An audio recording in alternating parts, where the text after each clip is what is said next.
So guys, taxation का एक short revision ले लेते हैं। इंडिया में हमारे पास टोटल जितने भी टाइप्स ऑफ टैक्सेस लगते हैं, सारे के सारे टैक्सेस को दो पार्ट्स में डिवाइड किया गया है broadly. Number one is direct tax and number second is indirect tax. ठीक है बेटा।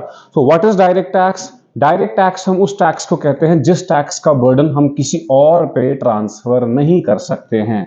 वो टैक्स, जिस टैक्स का बर्डन आप चाह के भी किसी और पे ट्रांसफर नहीं कर सकते, that type of tax is called as direct tax. Example, मैंने इनकम कमाई, मेरी इनकम पे मैं टैक्स पे करूंगा। ठीक है, मैं चाह के भी बेटा अपनी इनकम का जो टैक्स का बर्डन है वो चाह के भी मैं किसी और पे ट्रांसफर नहीं कर सकता। So that type of tax is called as direct tax. Talking about the another type of tax, that is indirect tax.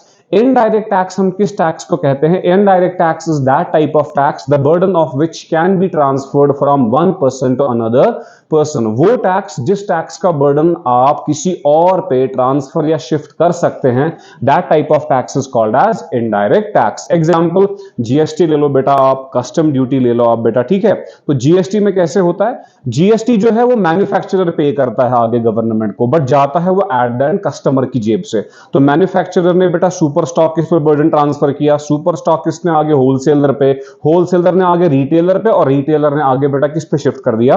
Consumer पे। इसीलिए बेटा आप डेली लाइफ में जितने भी प्रोडक्ट्स परचेज करते हैं ना, उस प्रोडक्ट के ऊपर आपको एमआरपी मेंशन किया गया होता है, और उस एमआरपी के नीचे लिखा होता है inclusive of all taxes. It means whatever price you are paying to the retailer, उस अमाउंट के अंदर आपने गवर्नमेंट के टुवर्ड्स थोड़ा सा टैक्स भी पे कर दिया है। ठीक है, तो टैक्सेस कितने टाइप्स के? दो, direct tax and indirect tax. Thank you so much.